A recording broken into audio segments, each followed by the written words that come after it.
प्रधानमन्त्री पुष्पकमल दाहाल प्रचण्ड र नेकपा एमालेका अध्यक्ष केपी शर्मा ओली बीच सिंहदरबारमा भेटवार्ता। प्रचण्डले बोलाएपछि भेट्न सिंहदरबार नै पुगे ओली। के भयो कुराकानी, यसको विषयमा पुरै जानकारी आजको समाचारमा हेर्नुहोस्। गृहमन्त्री त आउने जाने हुन् भनेपछि लौ त भनेर मैले प्रहरी हाकिमलाई हटाइदिए भन्दै विगत सम्झिँदै पूर्व प्रधानमन्त्री शेरबहादुर देउबाको बनाई। नेपालले चीन भारतसँग सन्तुलित सम्बन्ध कायम गर्नुपर्ने कांग्रेस सभापति शेरबहादुर देउबाको जिकिर। प्रधानमन्त्री र काठमाडौँ महानगरपालिकाका मेयर बालेन शाहका अभिव्यक्तिले अराजकता फैल्याउने नेपाली कांग्रेसका नेता डाक्टर शेखर कोइरालाको भनाई। आर्जु र बालेन लक्षित अमरेशको कटाक्ष। एउटा बाउजुलाई केही भए सरकार गिर्छ, अर्कोलाई हुँदा सिंहदरबार जल्छ। 61 किलो सुन तस्करी प्रकरणमा तानिए पूर्व उपराष्ट्रपति नन्दबहादुर पुनका छोरा सीआईबीले लियो बयान। गृहमन्त्री नारायण काजी श्रेष्ठद्वारा कागबेनी बाढी प्रभावित क्षेत्रको स्थलगत अनुगमन दीर्घकालीन पुनर्निर्माण गर्ने प्रतिबद्धता। हेलो सरकारको 24 घण्टा सेवापछि गुनासो बढ्दो क्रममा। सरकारले जग्गा उपलब्ध गराए क्रिकेट स्टेडियम बनाउन काठमाडौँ महानगरपालिकाले पहल गर्ने काठमाडौँ महानगरपालिकाका मेयर बालेन शाहको भनाई। पेप्सी कोला दुर्घटनामा 2 मोटरसाइकल चालक पक्राउ परे। हवाई क्षेत्र सुरक्षित बनाउन पोखरा जोमसोम बीच 3 ठाउँमा मौसमको जानकारी दिने क्यामेरा राखिने। राष्ट्रिय आविष्कार केन्द्र र नागरिक उड्डयन प्राधिकरण बीच सम्झौता। पोखरा महानगरपालिकाले हटायो पृथ्वी चोक स्थित बस पार्कका ग्यारेज। सुनका गहना चोरेको आरोपमा लमजुङमा एक युवती पक्राउ। लम्पे स्किन पीडित किसानलाई 20,000 रुपैयाँसम्म राहतको प्रस्ताव। इन्स्टाग्राममा आएको क्यानाडा रोजगारीको विज्ञापनमा विश्वास गर्दा गुम्यो 34.5 लाख रुपैयाँ। 1.5 लाख रुपैयाँ भन्दा बढी कमाई हुने काममा पोर्चुगल पठाइदिन्छु भन्दै 3 लाख रुपैयाँ ठग्ने एकजना पक्राउ। जापानिज इन्सेफ्लाइटिसबाट नवलपुरमा एकजनाको ज्यान गयो। एआई को सहयोगमा सुपर हिरो फिल्म बनाउँदै निखिल उप्रेती। 25 वर्षीय ऊर्जा व्यापार सम्झौतामा हस्ताक्षर हुँदै 10 वर्षमा 10,000 मेगावाट विद्युत निर्यातको बाटो खुल्ने। भिजन लुम्बिनी ऊर्जा कम्पनीको आइपिओमा आजदेखि आवेदन दिन सकिने। शेयर लगानीकर्तामा निराशा बढ्यो। नेप्सेसँगै कारोबार रकम पनि घट्यो। स्पेनमा आँधीका कारण एकजनाको मृत्यु, एकजना बेपत्ता।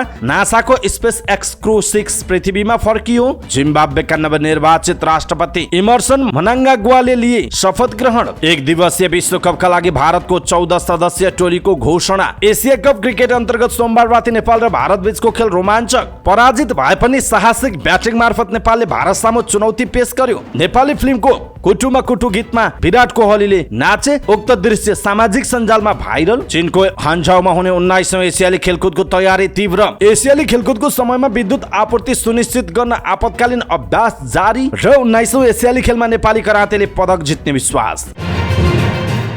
दर्शक महानुभाव नमस्कार। समाचारपाटी.com को न्यूज बुलेटिनमा यहाँलाई हार्दिक स्वागत छ। म प्रहलाद चन्द्र घिमिरे। सदाको चाहिँ आज पनि हामी उपस्थित भएका छौँ। आज दिनभरिका मुख्य समाचार, ब्रेकिङ न्यूज अपडेट लगायत तपाईँलाई काम लाग्ने हेर्नै पर्ने महत्त्वपूर्ण समाचारहरू लिएर हाम्रो मेहनतका लागि यो भिडियोमा एउटा लाइक अवश्य गर्नुहोला। दर्शक महानुभाव, पलपलको न्यूज अपडेटका लागि हाम्रो च्यानललाई तपाईँले अहिलेसम्म सब्स्क्राइब गर्नुभएको छैन भने कृपया सब्स्क्राइब गर्नुहोस् अनि नजिकै आउने बेल आइकनलाई क्लिक गर्नुहोला। दैनिक रूपमा हेर्नुहुन्छ भने रेगुलर भनेर लेख्नुहोला। आज पहिलोचोटि हो भने फर्स्ट टाइम भनेर लेखिदिनुहोला। देशभित्र हुनुहुन्छ भने आफ्नो रहेको गाउँठाउँ सहर जिल्लाको नाम लेख्नुहोला। विदेशमा हुनुहुन्छ भने कुन देशबाट हामीलाई हेरिरहनु भएको छ त्यो कुरा तलको कमेन्ट बक्समा कमेन्ट गर्नुहोला। आउनुहोस् दर्शक महानुभाव, आजका मुख्य समाचार सुरु गरौँ। प्रधानमन्त्री प्रचण्डले बोलाएपछि केपी शर्मा ओली सिंहदरबार पुगेको प्रसङ्गबाट। प्रधानमन्त्री पुष्पकमल दाहाल प्रचण्ड र नेकपा एमालेका अध्यक्ष केपी शर्मा ओली बीच सिंहदरबारमा भेटवार्ता भएको छ। प्रधानमन्त्रीले बोलाएपछि प्रमुख प्रतिपक्षी दल नेकपा एमालेका अध्यक्ष केपी शर्मा ओली प्रधानमन्त्री कार्यालय पुग्नु भएको थियो। सिंहदरबार स्रोतका अनुसार संसदमा छलफलको क्रममा रहेका विधेयक लगायतका विषयमा दुई नेताबीच कुराकानी भएको छ। प्रधानमन्त्रीको आसन्न विदेश भ्रमणको सेरोफेरोमा छलफल भएको हुन सक्ने बुझिएको छ। प्रधानमन्त्री प्रचण्ड 2 सातापछि संयुक्त राष्ट्रसङ्घ तथा चीन भ्रमणमा जाने कार्यक्रम छ। प्रधानमन्त्रीको सचिवालयका अनुसार दुई नेताबीच झण्डै 1 घण्टा छलफल चलेको थियो। नेपाली कांग्रेसका सभापति तथा पूर्व प्रधानमन्त्री शेरबहादुर देउबाले मन्त्रीले भनेपछि कर्मचारीले मान्नै पर्ने बताउनु भएको छ। कांग्रेस निकट निजामती कर्मचारी युनियनको कार्यक्रमलाई सम्बोधन गर्दै पूर्व प्रधानमन्त्री देउबाले मन्त्रीहरू आउने जाने हुन् भनेर हेपेपछि आफूले प्रहरी अधिकृतलाई हटाइदिएको समेत सगर्व सुनाउनु भयो। देउबाले भन्नुभयो, ब्युरोक्रेसीले सरकारको कुरा त मान्नु पर्यो नि। भोट कहाँ हालेको होला ठिकै छ, मन्त्री भइसक्यो, चुनाव जितेर आइसक्यो, के गर्नुहुन्छ? मन्त्रीको कुरा पनि मान्नुपर्छ। हेर्नुहोस्, कतिपय कुरा चित्त बुझ्छ बुझ्दैन, नमिल्ने कुरा भन्नुपर्छ। म आफै पनि भर्खर गृहमन्त्री भएको बेला एउटा प्रहरी अधिकृतले यस्ता मन्त्री त आउँछन् जान्छन् भनेछ। लौ त म कहिले जान्छु, तिमी चाहिँ जाऊ भनेर हटाइदिए, सबैले यसै गर्नुपर्छ भनेको होइन उहाँको भनाइ छ। देउवाले 2048 गृहमन्त्री भएका बेला आइजिपी रत्न शमशेरलाई हटाएर मोतीलाल बोहरा बनाउनु भएको थियो। उहाँकै पालाबाट प्रहरीमा 30 वर्ष सेवा हद लागू भएको थियो, जुन ऐनमा नभए पनि अहिलेसम्म नहटेको जनाइएको छ। दर्शक महानुभाव, शेरबहादुर देउवाको जुन खालको अभिव्यक्ति छ, उहाँको जुन खालको कुराहरू छ, यसप्रति तपाईँको धारणा के छ? आफ्नो धारणा तलको कमेन्ट बक्समा कमेन्ट गर्नुहोला। नेपाली कांग्रेसका सभापति एवं पूर्व प्रधानमन्त्री शेरबहादुर देउवाले नेपालले चीन र भारतसँग सन्तुलन कायम गरेर अगाडि बढ्नु नै बुद्धिमत्ता हुने बताउनु भएको छ। काठमाडौँमा आयोजित एक कार्यक्रमलाई सम्बोधन गर्दै उहाँले यस्तो बताउनु भयो। उहाँले चीन र भारत नै नेपालका सधैँका छिमेकी भएकाले सधैँ दुई देशसँग सन्तुलन कायम गर्नुपर्ने बताउनु भयो। सभापति देउवाले देशले अर्को देशसँग साथी बनाउन सक्ने र छिमेकी बनाउन नसक्ने भन्दै भएका दुई छिमेकी देशलाई बुझाएर नेपालले अगाडि बढ्नुपर्ने आवश्यकता ल्याउनु भयो। उहाँले नेपालसँग विद्युत किन्ने भनेको भारत मात्रै भएकाले नेपालले कि विद्युत नै बेच्दिन भन्नुपर्ने, नत्र भारतले भनेका कुराहरूमा सहमति जनाउनु पर्ने बाध्यता रहेको बताउनु भयो। उहाँले भनेका कुरा नमान्ने हो भने विद्युत नकिन्ने हुँदा थोरै लचिलो भएर भए पनि देशको हितमा काम गर्नुपर्ने बाध्यता रहेको उहाँले भन्नुभएको छ। उहाँले भन्नुभयो, बिजुली नेपालमा सबैभन्दा बढी छ, बाढको छ, एउटै छ, को छ बाढ इन्डिया। कि हामी बिजुली बेच्दैनौँ भन्नु पर्यो, नत्र उसको कुरा मान्नुपर्ने हुन्छ? हेर्नुहोस्, त्यही कुरा हो, बाढले बिजुली किन्ने हो, त्यसको कुरा सुन्नुपर्ने बाध्यता छ हामीलाई। नत्र कोही आउँदैन, बिजुली किन्दैन, हामीसँग बिजुली बढी भए पनि बिजुली उसले किन्दैन, किन्नु त पर्ने हो नि। त्यसकारण हाम्रा केही बाध्यता र अप्ठ्यारा छन्, यी सबै कुरा बुझ्नुपर्छ, हामीले सबैलाई मिलाउनुपर्छ। चीन र भारत दुईवटा हाम्रो छिमेकी हुन्, दुवैसँग राम्रो सम्बन्ध राख्नुपर्ने हाम्रो बाध्यता छ, आवश्यकता छ। कोसँग कति बोल्ने, कति कुरा राख्ने भन्ने हुन्छ। चीनलाई र भारतलाई दुवैलाई सम्झाउन सकिन्छ, सन्तुलन मिलाएर अगाडि बढ्नुपर्छ, साथी बनाउन सक्नुहुन्छ, तर छिमेकी बनाउन सकिँदैन। भारत र चीन नेपालका नेभर छिमेकी हुन्, बदल्न सकिँदैन। उनीहरूले भनेको मान्नुपर्छ, सन्तुलन गरेर जानुपर्छ, यसमा नै हाम्रो बुद्धिमत्ता छ। हाम्रा समस्या समाधान गर्नुपर्ने हाम्रो कर्तव्य उहाँको भनाइ छ। सभापति देउवाले सरकार र ब्युरोक्रेसीबीच एक आपसमा मिलेर मात्रै देश विकास गर्न सकिने पनि टिप्पणी गर्नुभयो।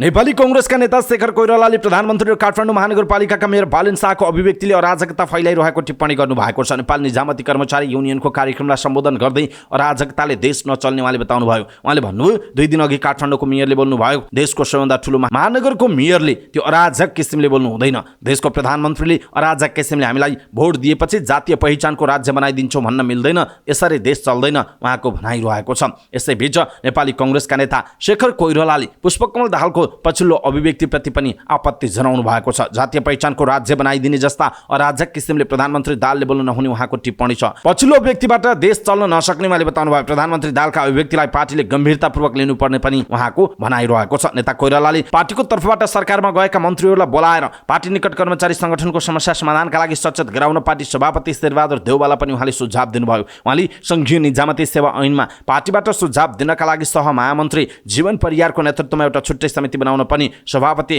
देउवासँग उहाँले आग्रह गर्नुभएको छ। प्रतिनिधि सभाका स्वतन्त्र सांसद डाक्टर अमरेश कुमार सिंहले काठमाडौँ महानगरपालिकाका प्रमुख बालेन शाहले सिंहदरबार जलाउँछु भन्दै दिएको व्यक्तिप्रति कटाक्ष गर्नुभएको छ। प्रतिनिधि सभाको बैठकमा बोल्दै कांग्रेस सभापति शेरबहादुर देउवा पत्नी आरजु राणा र बालेनको अभिव्यक्तिलाई लक्षित गर्दै उहाँले व्यङ्ग्य गर्नुभएको। उहाँले भन्नुभयो, इतिहासमा प्रेमिकाका लागि ताजमहल बनेको छ। हाम्रो नेपालमा पनि प्रताप मल्लले रानीलाई खुसी पार्नका लागि रानी पोखरी बनाए, खड्ग शमशेरले रानीलाई खुसी पार्न रानी महल बनाए, सीताका लागि लङ्का जलाए। इतिहासको सबैभन्दा ठुलो युद्ध महाभारत भएको थियो। हामी कता रहेका छौं? हाम्रो संघीय लोकतान्त्रिक गणतन्त्रमा यता पनि के सुनिन्छ भने एउटा भाउजूलाई केही भयो भने सरकार गिर्छ, केही हुनु हुँदैन। अर्को भाउजूलाई केही भयो भने सिंहदरबार जल्छ। यो हामी कस्तो अभ्यास गर्छौं उहाँको भनाइ छ। फाँसीवाद र नाजीवादको अभ्यास गरिरहेको उल्लेख गर्दै लोकतान्त्रिक पार्टीहरूको मौन समर्थन रहेको पनि उहाँले बताउनु भएको छ। 61 किलो सुन तस्करी प्रकरणमा पूर्व उपराष्ट्रपति नन्दबहादुर पुनका छोरा दिपेश पुनमाथि केन्द्रीय अनुसन्धान ब्युरो सीआईबीले अनुसन्धान सुरु गरेको छ। तस्करीमा उनको समेत कनेक्सन देखिएपछि उनलाई अनुसन्धानमा तानिएको स्रोतले जनाएको छ। गृह मन्त्रालय स्रोतका अनुसार पुनलाई आइतबार सीआईबीमा बोलाएर सोधपुछ गरिएको हो। उनको संलग्नता पुष्टि भएमा गिरफ्तार गरेर अनुसन्धान अगाडि बढाइने स्रोतले जनाएको छ। पुन नेकपा माओवादी केन्द्र निकट विद्यार्थी संगठन अखिल क्रान्तिकारीका महासचिव रहेको बुझिएको छ। उपप्रधान एवं गृहमन्त्री नारायण काजी श्रेष्ठले मुस्ताङ स्थित बाघुङ मुक्ति क्षेत्र गाउँपालिका कागबेनी भाटीबाट आएको क्षतिको स्थलगत अनुगमन गर्नुभएको छ। नेपाली सेनाको हेलिकप्टर मार्फत मंगलबार बाढी स्थल पुगेर उहाँले स्थलगत अनुगमन गर्नुभएको हो। अविरल वर्षासँगै साउनको 28 गतेको स्थानीय काग खोलाको बाढीले त्यहाँ ठूलो भौतिक क्षति पुर्याएको थियो। क्षतिको अनुगमनपछि उपप्रधानमन्त्री श्रेष्ठले तत्कालीन प्राथमिक आवश्यकतालाई समाधान गर्दै प्राविधिक र योजनाविद अध्ययन आधारित निष्कर्ष निकालेर कागबेनीको पुनर्निर्माण निर्माण गरिने रणनीतिक रूपले व्यवस्थित बस्ती बसाइने बताउनुभयो। उहाँले खानेपानी, गुणस्तरीय खाद्यवस्तु र बसोबासमा कुनै कमजोरी हुन नदिन समेत स्थानीय प्रशासनलाई निर्देशन दिनुभयो। संघीय प्रदेश र स्थानीय सरकार वा सङ्घ संस्था मार्फत सामान्य तत्कालीन राहत पुगे पनि त्यो पर्याप्त, व्यवस्थित र एकद्वार हुन नसकेको जनप्रतिनिधि तथा स्थानीयहरूको गुनासो छ। जनताबाट यस्तो दुःखबाट पनि आफू उत्तिकै दुखित भएको र संघीय प्रदेश र स्थानीय सरकारको उचित समन्वयमा आधारभूत सेवा, राहत र पुनर्निर्माणलाई व्यवस्थित बनाइने उपप्रधानमन्त्री श्रेष्ठले बताउनु भएको छ। माओवादी केन्द्रका वरिष्ठ उपाध्यक्ष समेत रहनुभएका श्रेष्ठले पार्टीका स्थानीय कार्यकर्तासँग समेत मुस्ताङमा संक्षिप्त भेटघाट गर्नुभएको छ। 3 महिने जनतासँग माओवादी अभियानले पार्टीमा उत्साह पैदा गरेको र सरकारले सुशासनको पक्षमा थालेका कामले जनता समेत उत्साह पैदा गरेको उहाँले बताउनुभयो। भ्रष्टाचार अपराधका श्रृङ्खला नियन्त्रण गर्दै सामाजिक न्यायमा आधारित गुणात्मक आर्थिक विकासको ध्येय पूरा गर्न माओवादी केन्द्र नै बलियो हुनुको विकल्प नभएको, जनतासँगको सम्बन्ध बलियो हुन सक्दा मात्रै पार्टी बलियो हुन सक्ने कुरालाई गहिरोसँग आत्मसात गर्न पनि उहाँले नेता कार्यकर्तालाई आह्वान गर्नुभएको छ। हेलो सरकारको 24 घण्टे सेवा सुरुवातपछि कार्यान्वयन प्रक्रियालाई तीव्रता दिएसँगै गुनासो बढ्न थालेको छ। प्रधानमन्त्री पुष्पकमल दाहाल प्रचण्डले उद्घाटन गर्नुभएको बिगु गाउँपालिका दोलखाको गुनासो सम्बोधन गरी आइतबार शुभारम्भ भएको 24 घण्टे सेवा अन्तर्गत सोमबार ओखलढुङ्गा मानेभन्ज्याङ गाउँपालिका 8 की देवीमाया दर्जीले शिक्षण अस्पतालमा बेड नपाएको गुनासो गर्नुभएको थियो। गुनासोपछि तत्कालै शिक्षण अस्पतालसँग समन्वय गरी बेडको प्रबन्ध गरिएको प्रधानमन्त्री दाहालको सचिवालयले जानकारी दिएको छ। सचिवालयका अनुसार उक्त सेवा पश्चात फोन मार्फत गुनासो टिपाउने संख्या अधिक रहेको तथा आम नागरिकको चासो र विश्वास बढेको देखिएको छ। नागरिकले 1111 मा फोन उठ्छ कि उठ्दैन भनी जाँच गर्ने गरेको, नयाँ सुरुवातका लागि शुभकामना दिनका लागि फोन गर्ने गरेको पनि पाइएको छ। आर्थिक सहायताका लागि, विकास निर्माणका लागि, बजेट व्यवस्थापनका लागि अनियमितता, विकास निर्माण कार्यमा भएको ढिलाइ लगायतका विषयमा पनि नागरिकका गुनासो बढेको जानकारी गराइएको छ। यस्तै सहकारी ठगी, अनलाइन ठगीका विषय दैनिक रूपमा बढ्दो क्रममा रहेको, सामान्य सुझाव तथा सोधपुछका विषयका सम्बन्धमा पनि गुनासो आएकाले त्यसको सम्बोधन तत्काल टेलिफोन मार्फत गरिएको प्रधानमन्त्री तथा मन्त्री परिषद कार्यालयले जनाएको छ। त्यस्तै प्यान लिन के गर्नुपर्छ, नागरिकताको विवरण कसरी सच्याउन मिल्छ जस्ता जानकारी पनि माग हुने गरेको पाइएको छ। फेसबुक, ट्विटर लगायतका सामाजिक सञ्जालमा समेत गुनासोकर्ताबाट उल्लेख्य गुनासो आएको प्रधानमन्त्री दाहालको सचिवालयले जनाएको छ। काठमाडौँ महानगरपालिकाका मेयर बालेन शाहले सरकारले जग्गा उपलब्ध गराई महानगरपालिकाले क्रिकेट स्टेडियम बनाउन पहल गर्ने बताउनु भएको छ। एसिया कप क्रिकेटमा नेपाल र भारत बीचको खेल हेर्न श्रीलङ्का पुग्नुभएका उहाँले सामाजिक सञ्जाल फेसबुकमा लेख्नु भएको छ। नेपाल सरकारले काठमाडौँ महानगर वा आसपासमा आवश्यक सहर पनि जग्गा उपलब्ध गराउँछ भने काठमाडौँ महानगरपालिकाबाट रङ्गशाला बनाउन पहल गर्नेछौँ उहाँको भनाइ छ। उहाँले रङ्गशाला बनाउने र केही ठुला खेलहरू आयोजना हुने हो भने खेल विकास हुन सक्ने पनि बताउनुभयो। हिजो भारतसँगको खेलमा नेपाल 10 विकेटले पराजित भएको थियो। समूह ए मा रहेको नेपाल भारत र पाकिस्तानसँग पराजित हुँदै प्रतियोगिताबाट बाहिरिएको छ। काठमाडौँको पेप्सी खोलामा भएको सवारी दुर्घटनाको अनुसन्धानका क्रममा प्रहरीले 2 जनालाई पक्राउ गरेको छ। पक्राउ पर्नेमा दुर्घटनाका क्रममा बाइक चलाउने दिपेन्द्र तामाङ र सन्तोष घले रहेका छन्। जडीबुटीतिरबाट तीव्र गतिमा आइरहेको बसलाई छल्दै एउटा मोटरसाइकलले लेन क्रस गरेको थियो। मोटरसाइकललाई जोगाउने क्रममा बसले बोलेरोलाई ठक्कर दिएपछि 2 जनाको मृत्यु भएको थियो। सोही मोटरसाइकल चालकलाई प्रहरीले पक्राउ गरेको जनाइएको छ। हवाई क्षेत्रलाई सुरक्षित बनाउन पोखरा जुमसुमको बीचमा मौसमको जानकारी दिने क्यामेरा राखिने भएको छ। नेपालको भौगोलिक जटिलता एवं मौसमी विविधतालाई मध्यनजर गर्दै हवाई उड्डयन क्षेत्रलाई थप सुरक्षित, भरपर्दो एवं विश्वसनीय बनाउनका लागि क्यामेरा राख्न लागि हो। पोखरा जुमसुम बीच भागमा पर्ने हवाई रुटमा मौसम सम्बन्धी जानकारी दिने क्यामेरा राख्न राष्ट्रिय आविष्कार केन्द्र र नेपाल नागरिक उड्डयन प्राधिकरण बीच सम्झौता भएको हो। राष्ट्रिय आविष्कार केन्द्रले पोखरा जुमसुम रुटमा पर्ने माहुरी डाँडा, कटुका र लेतेमा मौसमी जानकारी दिने क्यामेरा जडान गर्ने सम्झौता भएको छ। प्राधिकरण र राष्ट्रिय आविष्कार केन्द्र बीच क्यामेरा राख्न 11 मुदी सम्झौता भएको हो। क्यामेरा जडानमा लाग्ने खर्च प्राधिकरणले गर्नेछ। मौसमी क्यामेराहरू जडान गर्दा सिम कार्ड प्रयोग गरेर पठाउने डेटालाई आवश्यक पर्ने डेटा प्याकेज नेपाल नागरिक उड्डयन प्राधिकरणले उपलब्ध गराउनेछ। पोखरा जुमसुम हवाई रुटका विभिन्न स्थानमा जडान गरिएका मौसमी क्यामेराहरू बिहान सूर्योदयदेखि बेलुका सूर्यास्तसम्म सञ्चालन हुने बताइएको छ। पोखरा महानगरपालिकाले बस पार्कको जग्गा ओगटेर बनेका 1 दर्जनभन्दा बढी गाडी ग्यारेज बन्द गरिदिएको छ। 1 महिना अगाडि नै सार्वजनिक सूचना जारी गरी बस पार्क क्षेत्रका ग्यारेज, कवाड खाना हटाउन आग्रह गरे पनि अटेर गरेकाले बन्द गरिएको महानगरपालिकाले जनाएको छ। बस पार्कको क्षेत्रमा बनेका ग्यारेज, मेटल सेन्टरहरूले ठूलो क्षेत्रफल खाएका थिए। गाडीहरू मर्मत गर्न राख्दा कुनै त महिनौं दिनसम्म पनि पार्किङ भएर बस्थे। अब त्यो समस्या रहँदैन। महानगरको यातायात व्यवस्थापन समितिका संयोजक वडा नम्बर 16 का वडा अध्यक्ष अमृत शर्मा तिमिल सिन्हाले जानकारी दिनुभयो। बस पार्क क्षेत्रभित्र बनेका कवाड खानाहरूलाई 22 गतेसम्म स्थानान्तरण गर्न महानगरले निर्देशन दिएको छ। पछिल्लो समय वडा अध्यक्ष तिमिल सिन्हाले बस पार्क बाहिर पार्किङ निश्चित गर्ने, सडकको देब्रे भागमा रेलिङ लगाउने, ढड निकासा लगायतका काम पनि भइरहेको जानकारी दिनुभएको छ। पृथ्वी चोकदेखि चाइना पुलसम्म सडकको देब्रे भागमा रेलिङ लगाएका छौँ। बस पार्क भित्र पनि 40 मिटर ढलान र फुड ट्र्याक, मुभेबल शौचालय, काउन्टर लगायतको काम भइरहेको छ। तिमिल सिन्हाले भन्नुभयो त्यसबाहेक कुन ठाउँ जाने बस, कुन क्षेत्रमा बस्ने भन्ने स्थान पनि तोक्दैछौँ, उहाँको भनाइ छ। यसैबीच बस पार्क बनाउने भन्दै 2032 सालमै पोखरा नगर उपत्यका विकास समितिले अधिग्रहण गरेको 205 रोपनी जग्गामा व्यवस्थित बस पार्क त बनेन नै, तर अतिक्रमणको चपेटामा पर्दा मुस्किलले 30 रोपनी मात्रै बाँकी छ। व्यवस्थित बस पार्क बन्ने चर्चा चलेको 5 दशक पुग्न लाग्दा समेत पोखरेलीको चाहना अझै पूरा हुन पाएको छैन। बस पार्क बनाउन वर्षेनी महानगरपालिकाले बजेट विनियोजन गर्दै आएको छ, तर दर्जनौं पटक डीपीआर भएर पनि योजना लागू हुन सकेको छैन। चर्चाका लागि वर्षेनी कहिले खाल्डा पुर्ने त कहिले ढल सफा गर्ने बाहेक अन्य प्रगति हुन सकेको छैन। तर त्यहाँका सुकुम्बासी व्यवस्थापन गर्न भने महानगरको नेतृत्व उदासीन हुँदै आएको छ। निवर्तमान मेयर मानबहादुर जेसीको पालामा 2075 फागुन 10 गते वास्तविक र नक्कली सुकुम्बासी छुट्याउन 4 सदस्यीय छानबिन समिति गठन गरिएको थियो। वडा नम्बर 9 का तत्कालीन अध्यक्ष रामराज लामिछाने नेतृत्वमा गठित उक्त छानबिन समितिले 104 परिवारसँग लालपूर्जा भएको र 276 परिवार विभिन्न जिल्लाबाट आएर अवैध रूपमा बसोबास गरिरहेको देखिएको थियो। तत्कालीन मेयर जेसीले प्रतिवेदन बुझ्दै सुकुम्बासीलाई अन्यत्र व्यवस्थापन र हुकुमवासीलाई धपाउने जिकिर गर्नुभएको थियो। वर्तमान मेयर धनराज आचार्यले पनि सुकुम्बासी समस्या चाँडै हल हुने र सिटी बस पार्क बनाउने बताउँदै आउनु भएको छ, तर उहाँको योजनाले समेत मूर्त रूप लिन सकेको छैन। सुनका गरगहना चोरी गरेको आरोपमा जिल्ला प्रहरी कार्यालय लमजुङले एक युवतीलाई पक्राउ गरेको छ। पक्राउ पर्नेमा बेसी सहरकी सुझा घिमिरी रहेको प्रहरीले जनाएको छ। प्रहरीका अनुसार केही दिन अघि बेसी सहर नगरपालिका 7 को क्याम्पस रोड र न्यू एरा बोर्डिङ स्कुल नजिकै भएको छुट्टा छुट्टै घटनामा करिब 23 तोला बराबरको सुनका विभिन्न गरगहना चोरी भएको थियो। चोरीको घटना बढ्न थालेपछि सूक्ष्म अनुसन्धानका साथै निगरानी बढाएको लमजुङ प्रहरीले आइतबार घिमिरीलाई पक्राउ गरेको। पक्राउ परेकी घिमिरीको साथबाट सुनको रानीहार, मिनीहार, सिक्री र सुनको गणेशको मूर्तिको लकेट एक थान फेला परेको जिल्ला प्रहरी कार्यालय लमजुङका डीएसपी प्रकाश शर्मलले बताउनु भयो। त्यस्तै सुनका बाला, औँठी, झुम्का, सुनको रातो पत्थर जडित औँठी, सुनको पत्थर जडित टप, सुनका औँठी 2 थान र सुनको टप 4 थान समेत फेला परेको उहाँले जानकारी दिनुभयो। उनी विरुद्ध चोरी तथा डाका कसुर शीर्षकमा मुद्दा दर्ता गरी आवश्यक अनुसन्धान भइरहेको डीएसपी शर्मलले जानकारी दिनुभयो। कृषि तथा पशुपक्षी विकास मन्त्रालयले लम्पी स्किन महामारीका कारण क्षति बेहोरेका किसानलाई राहत दिने मापदण्ड तयार गरेको छ। पीडित किसानलाई मरेका पशु अनुसार कम्तीमा 5,000 देखि 20,000 रुपैयाँसम्म राहत दिने गरी राहत मापदण्ड बनाइएको उल्लेख छ। मन्त्रालयले तयार गरेको मापदण्ड आर्थिक विश्लेषणका लागि अर्थ मन्त्रालयमा पठाइएको कृषि मन्त्री डाक्टर बेदुराम भुसालले जानकारी दिनुभयो। किसानलाई राहत दिने तयारीमा सरकार छ। राहत वितरणका लागि केही प्रक्रियागत उल्झन मात्रै बाँकी हो उहाँले भन्नुभएको छ।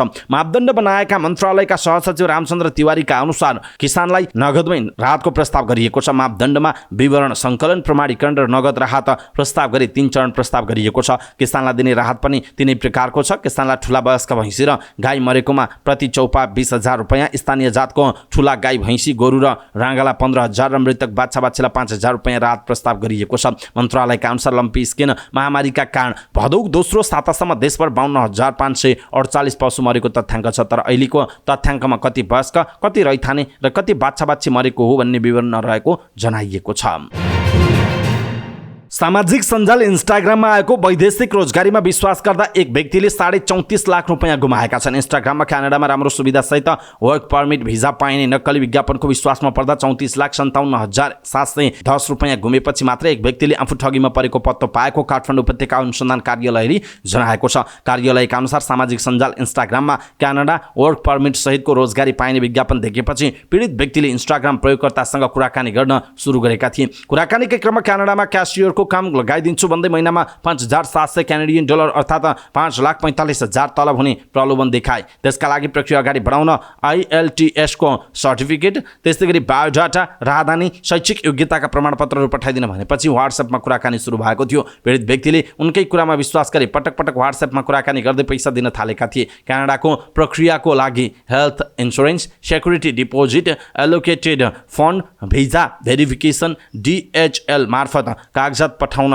रकम तिर्नुपर्छ भन्दै नेपालमा रहेका विभिन्न व्यक्तिहरूको बैंक खातामा रकम हाल्न लगाएका थिए। तर पैसा बुझाइसकेपछि सबै कुरा नक्कली रहेको पत्ता लागेको थियो। यसरी अनलाइन मार्फत वैदेशिक रोजगारीको प्रलोभन देखाई रकम ठगीमा संलग्न 2 जनालाई प्रहरीले पक्राउ गरेको छ। पक्राउ पर्नेमा कास्कीको माछापुच्छ्रे गाउँपालिका 6 का लक्ष्मण नेपाली र सप्तरीको राजविराजका महावीर प्रसाद शाहलाई पक्राउ गरी ठगी कसुरमा थप कारबाही अगाडि बढाइएको प्रहरीले जनाएको छ।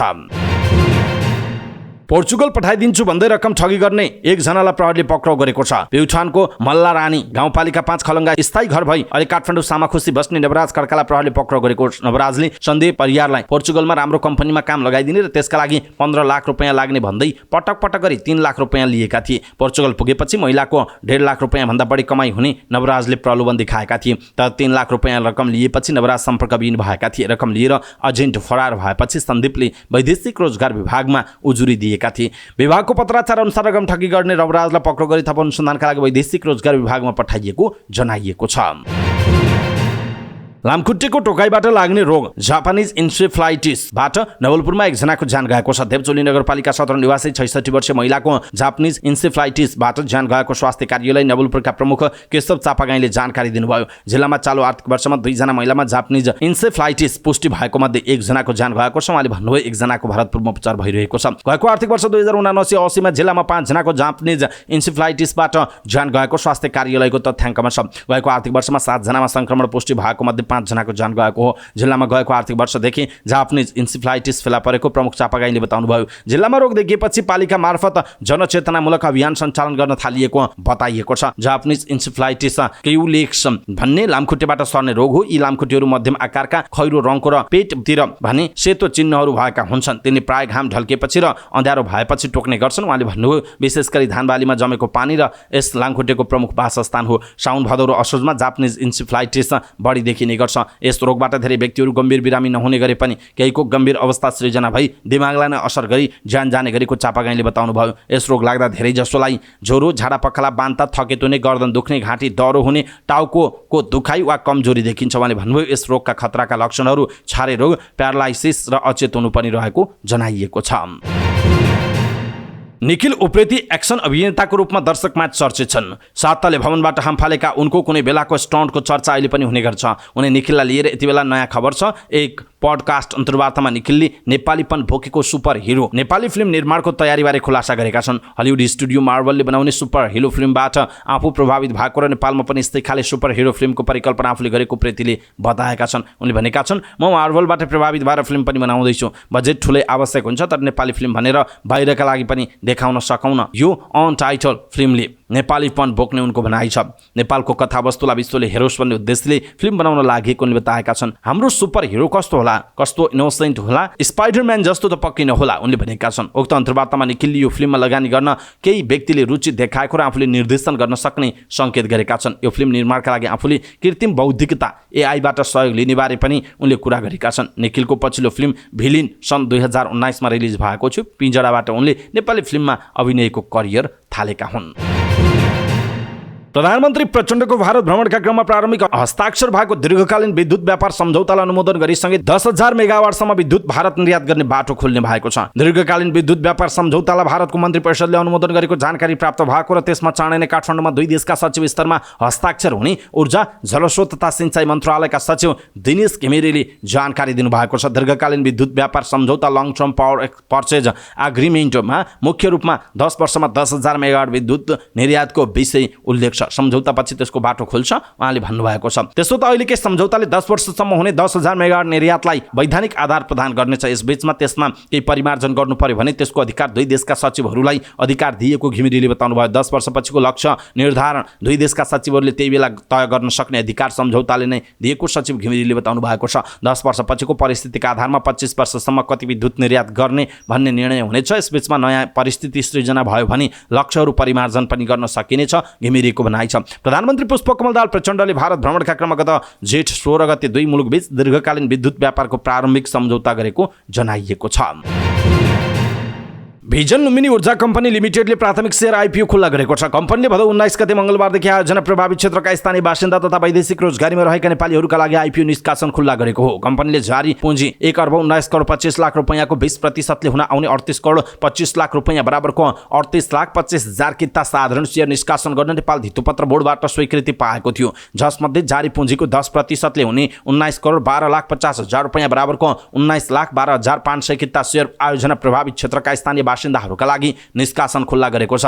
कम्पनीले प्रति शेयर 100 रुपैयाँ अंकित मूल्यमा आइपिओ जारी गरेको हो। उक्त शेयरका लागि कास्की जिल्लाका माछापुच्छ्रे गाउँपालिका वडा नम्बर 1, 2, 3, 4 र पोखरा महानगरपालिका वडा नम्बर 19 का स्थानीय बासिन्दाहरूले आवेदन दिन सक्ने बताइएको छ। त्यस्तै कम्पनीले जारी पुँजीको 10% ले हुने 19 करोड 12,50,000 रुपैयाँ बराबरको 19,12,500 किता शेयर निष्कासन गर्न स्वीकृति पाएको हो। कम्पनीले सर्वसाधारण लगानीकर्ताहरूका लागि छुट्याइएको शेयरको 10% ले हुन आउने 1,91,25,000 रुपैयाँ बराबरको 1,91,250 किता साधारण शेयर नेपाल सरकारको सम्बन्धित निकायबाट श्रम स्वीकृति प्राप्त गरी विदेशमा रोजगार गरिरहेका नेपालीहरूका लागि निष्कासन गर्न लागेको जनाइएको छ। कम्पनीको आइपिओमा न्यूनतम 10 किताका लागि आवेदन दिनुपर्नेछ। आयोजना प्रभावित क्षेत्रका बासिन्दाहरूले अधिकतम 3,80,000 किताका र वैदेशिक रोजगारीमा रहेका नेपालीहरूले अधिकतम 19,120 किता शेयरका लागि आवेदन दिन सक्नेछन्। आयोजना प्रभावित क्षेत्रका स्थानीय बासिन्दाहरूका लागि निष्कासन बन्द छिटोमा 2 असोजमा हुनेछ। उक्त अवधिमा माग अनुसारको आवेदन नपरेमा आवेदन दिने म्याद 17 असोजसम्म थप हुने बताइएको छ। वैदेशिक रोजगारीमा रहेका नेपालीहरूले पनि 2 असोजभित्र आवेदन दिनुपर्ने बताइएको छ। आइपिओ निष्कासनका लागि गराएको रेटिङमा इन्फोमेरिक्स क्रेडिट रेटिङ नेपालले कम्पनीलाई IRNWV इस्युअर रेटिङ प्रदान गरेको छ। यसले कम्पनीको वित्तीय दायित्व वहन गर्ने क्षमतामा औसत जोखिम रहेको संकेत गर्दछ। कम्पनीले कास्कीमा 25 मेगावाटको सेती नदी जलविद्युत आयोजना निर्माण गरिरहेको छ। आयोजनाको कुल अनुमानित लागत 5 अर्ब 20 करोड रुपैयाँ रहेको छ भने प्रति मेगावाट कुल अनुमानित लागत 20 करोड 80 लाख रुपैयाँ कायम रहेको जनाइएको छ। कम्पनीको शेयर निष्कासन तथा बिक्री प्रबन्धकमा मुक्तिनाथ क्यापिटल लिमिटेड रहेको जनाइएको छ।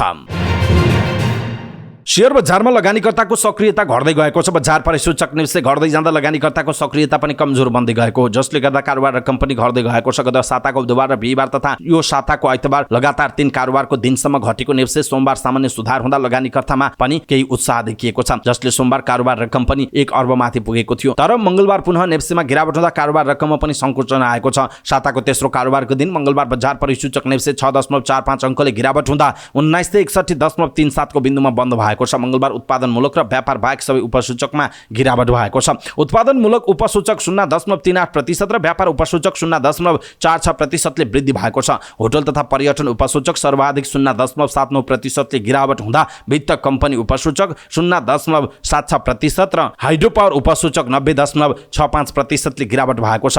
मंगलबार नेप्सेमा 25,227 वटा कारोबारमा 24,80,929 किता सूचीकृत धितोपत्र किनबेच हुँदा 79 करोड 69 लाखको शेयर कारोबार भएको छ, जसमध्ये हिमालय एभरेस्ट इन्स्योरेन्सको संस्थापक शेयर सर्वाधिक 7 करोड 59 लाखको कारोबार हुँदा साल ट्रेडिङ कर्पोरेसनको 2 करोड 96 लाख र IME लाइफ इन्स्योरेन्सको 2 करोड 82 लाखको कारोबार भएको जनाइएको छ। मंगलबार नेप्सेमा कुल 229 सूचीकृत कम्पनीको शेयर कारोबार हुँदा 151 कम्पनीको शेयर मूल्यमा गिरावट भएको छ। त्यस्तै 71 कम्पनीको शेयर मूल्य वृद्धि हुँदा 7 कम्पनीको शेयर स्थिर रहेको जनाइएको छ। NMB माइक्रो फाइनान्स वित्तीय संस्थाको शेयर मूल्य 10% ले बढेर सकारात्मक सर्किट मूल्यमा बन्द भएको छ। त्यस्तै नेरुडी लघुवित्तको शेयर मूल्य 9.88% र इङ्वा हाइड्रो पावरको शेयर मूल्य 7.32% ले वृद्धि भएको छ। RBB म्युचुअल फन्ड 2 को इकाइ मूल्य 10% ले गिरावट हुँदा लिबर्टी इनर्जी कम्पनीको शेयर मूल्य 9.98% ले गिरावट भएर नकारात्मक सर्किट लेभलमा बन्द भएको छ। त्यस्तै आशा लघुवित्तको शेयर मूल्य पनि 7.61% ले गिरावट भएको जनाइएको छ। स्पेनमा आइतबार र सोमबार आएको आँधीका कारण 1 जनाको ज्यान गएको छ, साथै 1 जना बेपत्ता भएको बताइएको छ। त्यस्तै सोमबार 4 सदस्य यात्रा गरिरहेको कार माड्रिडको दक्षिणमा अल्बर्चे नदीमा खस्दा 1 अर्का व्यक्ति बेपत्ता भएका छन्। कारमा सवार आमा र छोरी भने भाग्न सफल भएको सञ्चार माध्यमहरूले जनाएका छन्। 10 वर्षीय छोरा घण्टौँपछि फेला परेका थिए। मध्य र पूर्वी स्पेनमा अत्याधिक वर्षा भएको थियो। मध्य स्पेनको टोलेडो प्रान्तको शहर कासारुबियास डेल मोन्टमा कारमा यात्रा गरिरहेका व्यक्तिको मृत्यु भएको जनाइएको छ। अमेरिकी राष्ट्रिय एरोनोटिक्स एन्ड स्पेस एडमिनिस्ट्रेसन नासाले सोमबार बिहान दक्षिण पूर्वी अमेरिकी राज्य फ्लोरिडाको तटमा रहेको स्पेक्स ड्रागन अन्तरिक्ष यानमा सवार स्पेक्स एक्स क्रूका 6 अन्तरिक्ष यात्रीहरू सहित सुरक्षित अवतरण भएको जनाएको छ। नासाका अन्तरिक्ष यात्री स्टेफन बोविन र वुडी होवर्ग, युएईका अन्तरिक्ष यात्री सुल्तान अल नेयादी र रोस्को राज्य अन्तरिक्ष निगम अन्तरिक्ष यात्री एन्ड्रे फेडियाभ सहितको 4 सदस्यीय टोली सुरक्षित पृथ्वी फर्किएको जनाइएको छ। अन्तरिक्ष यानलाई अन्तर्राष्ट्रिय अन्तरिक्ष स्टेसन ISS-बाट आइतबार पूर्वी समय 11:05 आइतबार GMT बिहान 7:05 जाँदा पृथ्वीमा अवतरण गरेको जनाइएको छ। मिसन मार्च 2 मा फ्लोरिडाको नासाको केनेडी सेन्टरबाट प्रक्षेपण गरिएको थियो। जिम्बाब्वेका नवनिर्वाचित राष्ट्रपति इमर्सन मनाङ्गाग्वाले राष्ट्रपतिको शपथ ग्रहण गरेका छन्। उनको शपथ ग्रहण कार्यक्रममा हजारौं जिम्बाब्वेवासी हरारेको खेलकुद स्टेडियममा भेला भएका थिए। आफ्नो उद्घाटन भाषणमा उनले राष्ट्रलाई एकताबद्ध रहन आग्रह गर्दै सरकारले सबै जिम्बाब्वेवासीको जीवन परिवर्तनको सुनिश्चित गर्ने आश्वासन दिएका छन्। उनले क्षेत्रीय तथा अन्य विदेशी विशिष्ट व्यक्तिको उपस्थितिमा आफ्नो दोस्रो 5 वर्ष कार्यकालका लागि शपथ लिएका हुन्। गत महिनाको आम चुनावमा उनले 52.6% मत प्राप्त गरेका थिए। उनले भाषणका क्रममा आफूलाई पुनः नेतृत्वका लागि चयन गरेकोमा जिम्बाब्वेवासीलाई धन्यवाद दिँदै आगामी 5 वर्षमा देशलाई एकताबद्ध गर्दै आधुनिकीकरण र विकास गर्ने प्रतिबद्धता व्यक्त गरेका छन्। उनले निर्वाचनले जिम्बाब्वेमा लोकतन्त्रलाई बलियो बनाएको बताएका छन्। उनले आफूले पुनः एकपल्ट देशका लागि सेवा गर्न पाएको भन्दै जिम्बाब्वेका जनतालाई सेवा गर्न आफू प्रतिबद्ध रहेको बताएका छन्। उनले अखण्डता, निष्पक्षताका साथ राष्ट्रिय संविधान र कानुनको पालना गरेर अगाडि बढ्ने बताएका छन्। उनले आफ्नो नयाँ कार्ययोजनामा ग्रामीण विकासलाई तीव्रता दिने, राष्ट्रिय खाद्य सुरक्षालाई सुदृढ पार्ने, देशको पूर्वाधारको आधुनिकीकरण गर्नुका साथै देशको उत्पादन क्षमता र ऊर्जा आपूर्ति बढाउने बताएका छन्। उनले जिम्बाब्वे अन्य देशहरूसँग पनि आफ्नो सम्बन्ध सुधार र विस्तार गर्न तयार रहेको बताएका छन्। भारतले घरेलु मैदानमा हुने विश्वकप क्रिकेटका लागि 14 सदस्यीय टोली घोषणा गरेको छ। रोहित शर्माको कप्तानीमा घोषित टिममा विकेट किपर ब्याट्सम्यान केएल राहुलले स्थान बनाएका छन् भने तिलक वर्मा छुटेका छन्। राहुलले यस महिनाको मे महिनादेखि कुनै पनि प्रतिस्पर्धात्मक क्रिकेट खेलेका छैनन्। हिजो मात्र फिटनेस टेस्टमा पास भएपछि उनी एसिया कपको सुपर 4मा भाग लिनका लागि श्रीलङ्का जाने तयारीमा रहेको बताइएको छ। मध्यक्रमका ब्याट्सम्यान तिलक वर्मा र बलर प्रसिद्ध कृष्णले टोलीमा स्थान बनाउन सकेनन्। अहिले एसिया कपमा सहभागी 17 खेलाडी मध्येबाट उनीहरू छुटेका छन्। त्यस्तै एसिया कपमा रिजर्भ खेलाडीका रूपमा रहेका सन्जु सामसनले पनि विश्वकप खेल्न नपाउने बताइएको छ। विकेट किपर ब्याट्सम्यान इशान किशनको स्थान विश्वकपको टोलीमा सुरक्षित भएको छ। त्यस्तै विस्फोटक ब्याट्सम्यान सूर्य कुमार यादव खराब एक दिवसीय फर्मका बावजुद टोलीमा स्थान बनाएको जनाइएको छ। एसिया कप क्रिकेट अन्तर्गत सोमबार राति नेपाल र भारत बीचको खेल रोमाञ्चक थियो। साहसिक ब्याटिङ मार्फत नेपालले भारत सामु चुनौती पेश गरेको थियो। भलै खेलमा भने नेपाल 10 विकेटले पराजित भयो। श्रीलङ्कामा आयोजित उक्त प्रतिस्पर्धा केवल खेल मात्रै सीमित रहेन। यो खेलको क्रममा मैदानमा देखिएका क्याजुअल दृश्यले नेपाली फ्यानलाई समेत मोहित तुल्यायो। नेपालले ब्याटिङ गरिरहँदा भारतले फिल्डिङ गरिरहेको थियो। त्यस क्रममा रङ्गशालामा चर्चित नेपाली गीत कुटुमा कुटु सुपारी दाना समेत बजाइयो। उक्त गीतमा भारतीय क्रिकेटर विराट कोहलीले नृत्य गरेपछि यसले चर्चा बटुलेको छ। मंगलबार भारतीय अनलाइन पोर्टलहरूमा यो गीतमा विराटले गरेको डान्सले प्राथमिकता पाएको छ। टाइम्स अफ इन्डिया लगायतका मिडियाले नेपाली फिल्मको गीतमा विराटले गरेको डान्सलाई लिएर समाचार लेखेका छन्। विराटले कहिले पनि फ्यानसँग एन्गेज हुने मौका गुमाउँदैनन्। टाइम्स अफ इन्डियाले डान्सको क्लिप सेयर गर्दै लेखेको छ। विराटको यो डान्स लगत्तै नेपाली अभिनेता आसिफ शाहले लेखेका छन्, 2 कुराले खुसी छु। टिम नेपालले 230 रन बनाउनु र विराट कोहलीले कुटुमा कुटु नाच्नु। फिल्म 2 रुपैयाँमा समावेश गीतमा अभिनेत्री स्वस्तिमा खड्कासँगै आसिफले पनि अभिनय समेत गरेका छन्। सेप्टेम्बर 23 पूर्वी चीनको झेजियाङ प्रान्तको हङझाओमा 19औं एसियाली खेलकुद आयोजना हुँदैछ। खेलकुद आयोजना हुने स्थल 1.13 वर्ग किलोमिटर क्षेत्रफलमा फैलिएको छ, जुन खेलकुदको सबैभन्दा ठूलो गैर प्रतिस्पर्धी स्थल हो। एसियाली खेलकुदमा 10,000 बढी खेलाडी, 4,000 बढी प्राविधिक अधिकारी तथा 5,000 बढी पत्रकार जाने अपेक्षा गरिएको छ। खेल स्थल र गाउँमा 6 वटा रेस्टुरेन्टहरू रहेका छन्। उनले एथलेटिक डाइनिङ हलले 8,400 वर्गमिटर क्षेत्रफल ओगटेको र 4,200 सिटहरू रहेको बताएका छन्। एसियाली खेलको बेला यो बिहान 5 देखि 1 बजेसम्म खुल्ला रहने जनाइएको छ। एसियाली खेलकुदको समयमा विद्युत आपूर्ति सुनिश्चित गर्नका लागि आपतकालीन अभ्यास सम्पन्न भएको छ। सम्भावित प्राकृतिक प्रकोपका कारण पावर ट्रान्समिसन लगायत विद्युतमा हुन सक्ने समस्या रोक्न आपतकालीन अभ्यास गरिएको हो। State grid Zhejiang electric power company लिमिटेडका कर्मचारीहरूले मर्मत सामग्री र कर्मचारीहरूलाई तोकिएको ठाउँमा सामान स्थानान्तरण गर्न हेलिकप्टरको प्रयोग गरेर समेत अभ्यास गरिएको थियो। एसियाली खेलकुद आयोजना हुने 5 सहरमध्ये हङझाओ पनि एक रहेको जनाइएको छ। र चीनको हङझाओमा हुने 19औं एसियाली खेलकुदमा नेपाली कराते खेलाडीहरू पदक जित्ने लक्ष्यका साथ अभ्यास गरिरहेका छन्। नेपालको राष्ट्रिय खेलकुद परिषदले तेक्वान्दो, कराते र बक्सिङलाई हङझाओ एसियाली खेलकुदमा पदक जित्ने सम्भावित खेलको सूचीमा राखेको छ। विप्लव लाल श्रेष्ठ नेतृत्वको टोली अहिले अभ्यासमा व्यस्त छ। श्रेष्ठ आफै 2019 दक्षिण एसियाली खेलकुदमा स्वर्ण पदक विजेता हुन्। नेपालले गत एसियाली खेलकुदमा स्वर्ण पदक जित्न सकेको थिएन। 2 पटक रजत र 22 काँस्य पदक पनि जितेको थियो। 2018 को एसियाली खेलकुदमा नेपालले प्याराग्लाइडिङमा रजत जितेको थियो। अन्य सबै पदक कराते, तेक्वान्दो र बक्सिङमा हासिल गरेको थियो। हङझाओ एसियाली खेलकुदको तयारीका लागि नेपालले कराते खेलाडीलाई प्रशिक्षणका लागि बेल्जियम र इन्डोनेसिया पठाएको नेपाल कराते महासङ्घका अध्यक्ष युवराज लामाले बताएका छन्। उनले चीनमा हुने एसियाली खेलकुदमा धेरै खेलमा राम्रो प्रदर्शन गर्ने लक्ष्य रहेको बताएका छन्। उनले अब केही समयमै आफू चीन पुग्ने बताएका छन्। हवस् त दर्शक महानुभाव समाचारपाटी.com को न्युज बुलेटिन अहिलेका लागि यति नै। हामीले प्रस्तुत गरेका समाचारहरूप्रति तपाईँको धारणा के छ? आफ्नो धारणा तलको कमेन्ट बक्समा कमेन्ट गर्नुहोला। हाम्रो मेहनतका लागि यो भिडियोमा एउटा सानो लाइक अवश्य गर्नुहोला। दर्शक महानुभाव, पलपलको न्युज अपडेटका लागि हाम्रो च्यानललाई तपाईँले अहिलेसम्म सब्स्क्राइब गर्नुभएको छैन भने कृपया सब्स्क्राइब गर्नुहोस् अनि नजिकै आउने बेल आइकनलाई क्लिक गर्नुहोला। समाचारपाटी.com को न्युज बुलेटिन नेपाली समयअनुसार बिहान 5 बजे लिएर फेरि हामी उपस्थित हुनेछौँ। पलपलको न्युज अपडेटका लागि समाचारपाटी.com हेर्दै गर्नुहोस्। नमस्कार।